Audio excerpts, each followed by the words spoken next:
Assalamualaikum and greetings everyone. My name is Muhammad Takif bin Muslimin from TESOL 3 and today I will be presenting on the topic Digital Conduct and Care, a restoration framework for addressing cyberbullying in secondary education. In today's digital age, students are constantly connected through online platforms, which increases both opportunities for communication and risks such as cyberbullying.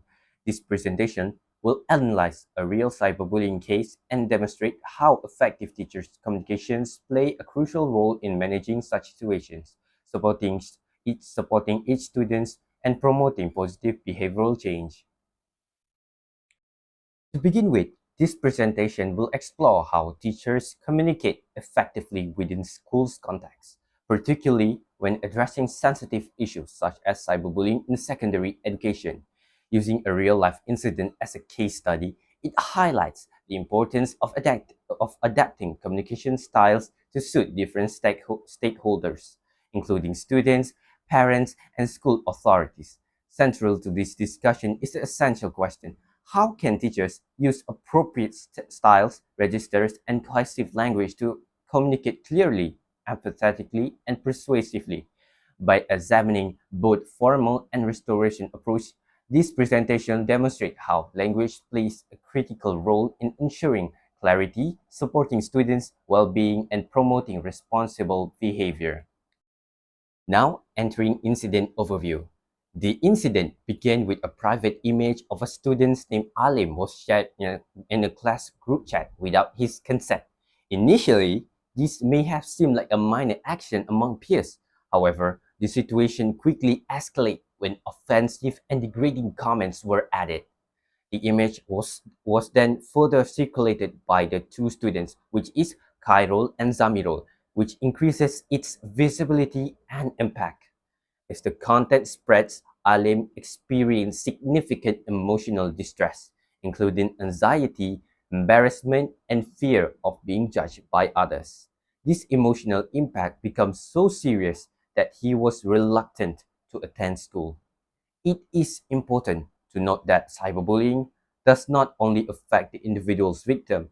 In this case, the classroom environment was also disrupted as other students become aware of the situation and the social relationship. This highlights why intermediate and appropriate intervention by teachers is necessary. Next is importance of teacher communication. In school settings, teachers are required to communicate with multiple stakeholders, including students, parents, and school management. Each of these groups has different expectations and needs. For examples, students may require emotional support, while parents expect clear explanation and administrators require accurate documents. Because of this, teachers must adapt their communication style depending on the audience and purpose. Effective communication should be clear to avoid misunderstandings, professional, professional to maintain credibility, empathetic to support students emotionally, and purposefully to ensure the message leads to meaningful action. This shows that communication is not just about what is said, but also how it is said. Now, entering formal communication. In this context, the main focus is on presenting facts and accurately and systematically without emotional bias or personal judgment. This is important because it ensures that the report maintains fair, reliable, and suitable for administrative review. One important feature used in this report is passive voice. For example, evidence was documented or images were shared. This structure shifts attention away from individuals and focuses more on the action itself. As a result, the report maintains neutrality, especially during in the early stages of investigation when full responsibility may not yet be established. Another key feature is normalization such as nominalization such as sharing of image or circulation of context. These expressions transform action into formal noun phrases, which makes the language more concise, structured, and appropriate for official documentation. In addition, formal documentation avoids informal or emotional language, ensuring that the tone remains professional throughout. This is especially important when a report may be reviewed by school leaders, parents, or even external authorities. Chronology and clarity. A clear structure is essential in communication, especially in incident reporting where accuracy and understandings are critical. By presenting events in chronological order, the report allows readers to follow what happened step by step, from initial incident to the final response. This logical sequence helps prevent confusion and ensures that no important facts are overlooked. For example, the report clearly shows that the image was first shared, then circulated more widely, and finally resulted in emotional distress for the victim. This creates a clear cause and effect relationship, helping readers understand not just what happened, but how the situation developed over time. In addition, a well-organized structure helps stakeholders quickly locate key information such as the timeline, evidence, and actions taken by the school. This is particularly useful for administrators and parents who needs to make informed decisions.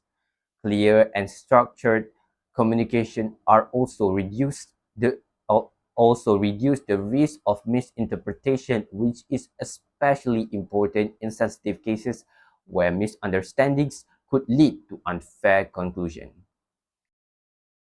Empathetic communication.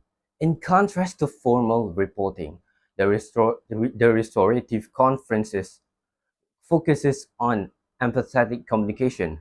This approach prioritizes understanding emotions and experiences rather than simply identifying their wrongdoings.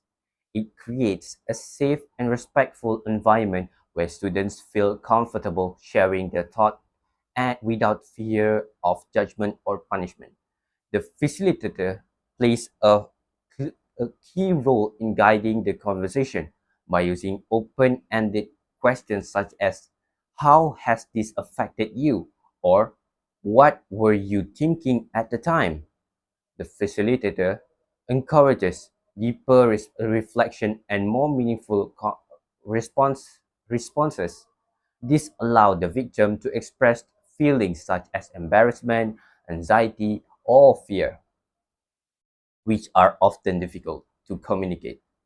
At the same time, it helps the other students understand the real emotional impact of their actions rather than seeing it as a joke. Empathetic communication also involves active listening, where the facilitator acknowledges and validates the speaker's feeling. This helps build trust and shows that the students' experiences are taken seriously. Overall, this approach promotes mutual understanding and strengthens relationships. Accountability and repair. An important outcome of the restoration process is accountability, which goes beyond simply admitting wrongdoing. In this case, the student involved acknowledged their action, expressed regret, and offered direct apologies to the victim. This is significant because it shows that they understand the impact of their behavior, not just the rules they have broken. Taking responsibility also includes making efforts to repair the harm caused. For example, the student may remove harmful content, discourage others from sharing it, and demonstrate more respectful behaviors in the future. Unlike traditional disciplinary approaches that focus mainly on punishment, the restorative approach emphasizes repairing relationship and rebuilding trust. This is important because punishment alone does not always lead to behavioral change.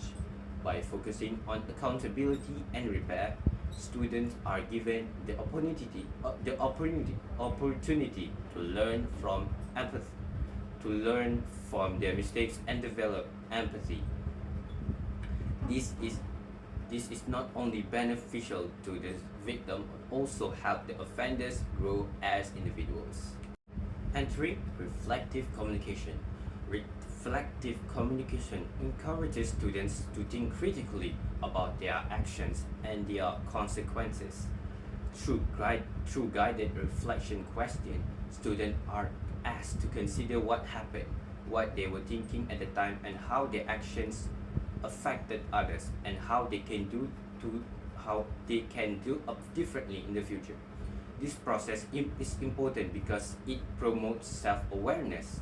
Students begin to recognize how their behavior change influences others, which help them develop a stronger sense of responsibility.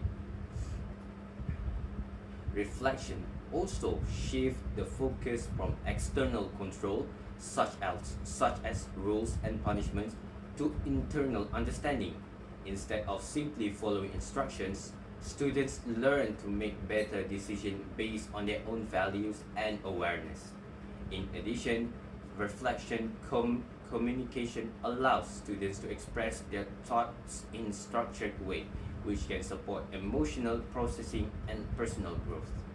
Overall, this approach is effective in promoting long-term behavioral change, such as students are more likely to improve when they understand the reason behind their actions. Cohesive language and grammar. Effective communication is not only about context, but also about how ideas are organized and expressed through language. Cohesive language ensures that ideas are logically connected, making the message easier to understand. One way of this is achieved through the use of complex sentences, which shows relationships such as time and result. For example, the sentence, "When the image spreads, the victim experienced anxiety," clearly links the actions to its consequences. This helps the audience understand the situations more deeply. Causes are also important because they add detail and context, allowing the speaker or writer to explain ideas more clearly. In addition, using a variety of sentences substructures keeps communication engaging and prevent it from sounding repetitive or overly simple. This is especially important in presentation, where audience attention is the key. Overall, this language choice improves clarity, coherency, and effectiveness, ensuring that the message is both accurate and meaningful. Entering to the most important slide, which is the key takeaways. These are the three main takeaways from this case. First is formal language. It ensures clarity and professionalism, especially in documentation. It allows information to be recorded accurately and presented in a way that supports fair decision making. Second is empathetic language, as it supports students' emotional well-being.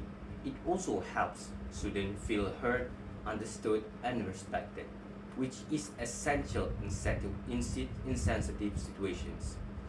Third is reflective language, as it promotes responsibility and behavioral change. By encouraging students to think about their actions, it helps them develop better judgment and decision-making skills.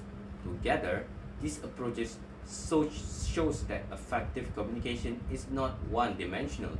Instead, teachers must be able to adapt their language depending on the situation and purpose.